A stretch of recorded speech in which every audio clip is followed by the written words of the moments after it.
Se uma casa sussurrar o seu nome, não responda. Há lugares que não foram construídos para abrigar os vivos, mas para guardar o resto dos mortos. Em 1938, no interior da Inglaterra, existe uma casa que não aparece em todos os mapas e que, por dentro, é maior do que deveria ser. Eles a chamam de Mansão Holloway, mas a casa não liga para nomes.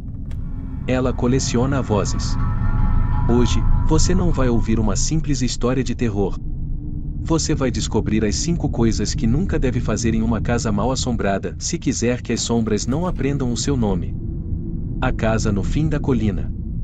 A mansão Holloway foi erguida em 1892, em um pedaço de terra onde nada crescia. Nem flores, nem mato, nem ervas daninhas. Os moradores do vilarejo evitavam até olhar na direção da colina, e diziam que, à noite, a casa parecia estar alguns passos mais perto da estrada do que no dia anterior. O arquiteto desapareceu antes da obra terminar, e os últimos operários juraram ouvir martelos batendo sozinhos na madrugada, quando ninguém mais estava lá dentro. Agora, em 1938, a mansão estava de novo à venda, janelas quebradas, telhado torto, eras sufocando a fachada como mãos tentando afogar um rosto. 5 jovens de Londres, Thomas, Evelyn, Arthur, Margaret e Louis, aceitaram uma aposta e passaram uma noite inteira lá dentro.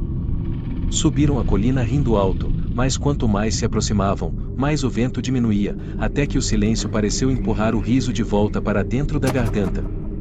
Quando atravessaram o portão de ferro, o som do metal rangendo ecoou pelo vale, junto com outro som, mais grave, vindo de um lugar que nenhum deles conseguia apontar. Regra 1: e não acenda as luzes. O grande saguão cheirava a madeira molhada e papel antigo. Cada passo levantava um pó fino que parecia vivo. Thomas, por impulso, procurou um interruptor na parede, como faria em qualquer casa comum. Os dedos encontraram um botão de porcelana fria. No instante em que ele apertou, a casa pareceu encolher em volta deles, como se prendesse o ar. O lustre no teto acendeu, lâmpada por lâmpada, como olhos abrindo devagar. As sombras das paredes se alongaram, se esticaram demais, traçando silhuetas que não pertenciam a nenhum deles. Havia braços demais, cabeças demais.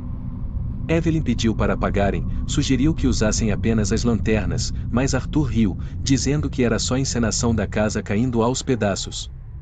A luz piscou 3 vezes. Na terceira, por um único segundo, apareceu mais uma pessoa no saguão, parada ao lado de Louis, olhando direto para o seu rosto.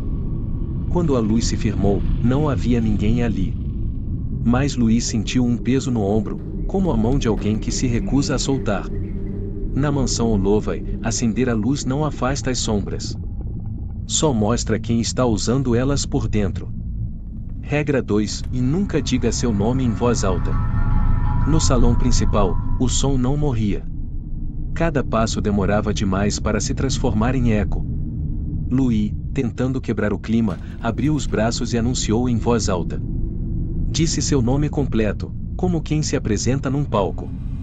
O eco repetiu, mas devolveu a última sílaba atrasada, num tom mais grave, rouco, como se outra boca tivesse ajudado a pronunciar.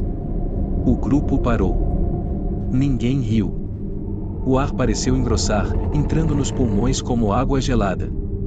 Margaret chamou Louis de idiota, mas quando a voz dela foi devolvida pelo salão, veio acompanhada de um sussurro que ninguém entendeu, uma palavra arrastada, dita entre as paredes. Ao fundo, as grandes janelas se fecharam com um estrondo, embora não houvesse vento lá fora. As cortinas pesadas inflaram, como se escondessem alguém respirando atrás do tecido. Arthur tentou abrir uma das janelas, mas o trinco queimava, quente demais, como se estivesse sendo segurado por dentro por uma mão invisível. Na mansão Holloway, nomes não são apenas sons. São convites. Regra 3: e não abra portas trancadas por dentro. O corredor que levava ao andar de cima era estreito, sem janelas, feito de madeira que parecia absorver a luz. No meio dele, havia uma porta diferente das outras, de madeira mais escura, cheia de arranhões profundos, como se algo tivesse tentado sair dali com unhas, ou ferramentas, ou as duas coisas. O trinco estava abaixado, travado por dentro. Nenhuma das chaves encontradas na cozinha se encaixava. Era como se a fechadura recusasse qualquer ajuda. Arthur, movido por teimosia, recuou 2 passos e chutou a porta. Na terceira tentativa, ela cedeu, abrindo-se com um suspiro longo, quente, como o ar preso nos pulmões de alguém que esperou tempo demais. Um bafo morno saiu do quarto, contraste absurdo com o frio do restante da casa, trazendo cheiro de ferrugem, tecido úmido e algo doce, quase enjoativo, como flores deixadas tempo demais sobre um caixão. Lá dentro, tudo parecia banal: uma cama de ferro enferrujada, papel de parede descascado, um guarda-roupa torto e um espelho grande, encostado na parede, virado para o lado errado. Evelyn murmurou que devia haver um motivo para alguém ter virado aquele espelho. Tem coisa que até os mortos não querem mais ver, ela disse.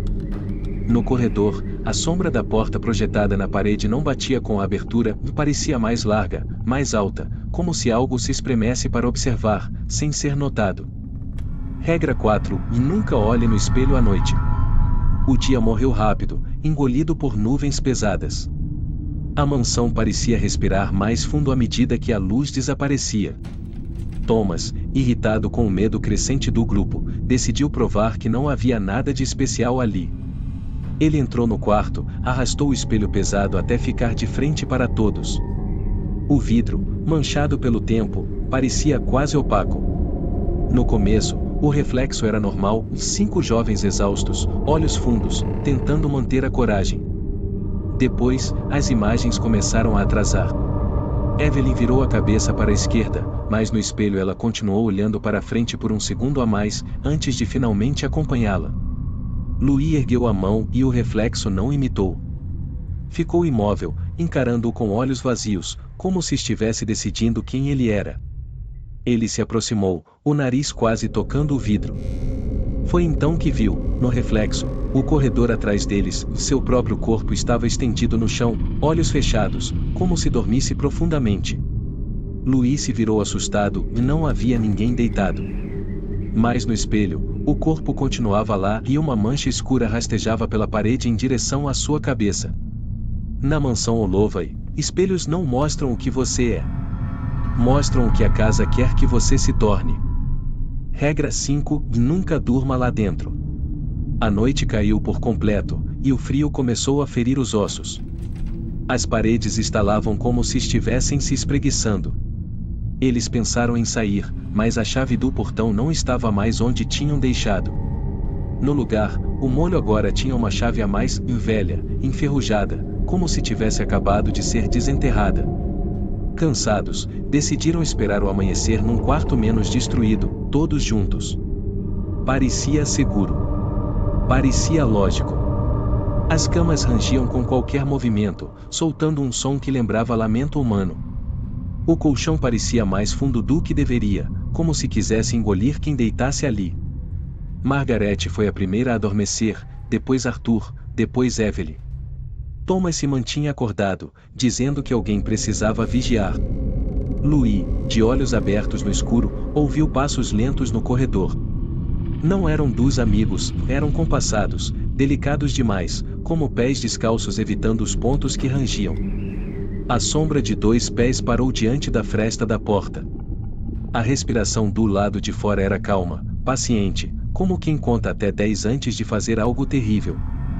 Quando Louis não aguentou mais e piscou devagar, uma voz sussurrou ao pé da cama, idêntica à de Thomas, mais arrastada, errada. Eu já acordei. Agora é sua vez de dormir para sempre. Na manhã seguinte, o sol entrou fraco, cortando o quarto em faixas claras. 4 jovens respiravam. O 5º não estava lá. No espelho rachado ao lado da porta, porém, 5 figuras eram refletidas, uma delas imóvel, de olhos abertos demais. As vozes nas paredes. Depois daquela noite, ninguém mais comprou a mansão Holloway. Ela ficou ali, como um dente podre cravado na colina, lembrando ao vilarejo que certas coisas não adiantam tentar arrancar. Moradores afirmam que, em algumas madrugadas, janelas que parecem quebradas se iluminam por dentro com um brilho fraco, como velas recém-acendidas. Quem se aproxima demais do portão diz ouvir conversas abafadas, risadas nervosas, passos correndo no andar de cima, como se uma festa estivesse sempre recomeçando. No meio dessas vozes, às vezes se escuta alguém chamando outro pelo nome, nomes que já não aparecem em nenhum registro. Um padre foi chamado certa vez para abençoar a casa. Ele atravessou o portão, deu 3 passos e parou, pálido, encarando a porta principal. Virou-se em silêncio, deixou o crucifixo cair na grama e foi embora sem dizer uma única palavra. Desde então, ninguém mais tentou expulsar o que mora lá dentro. A mansão continuou de pé. E as paredes continuaram com fome de vozes novas.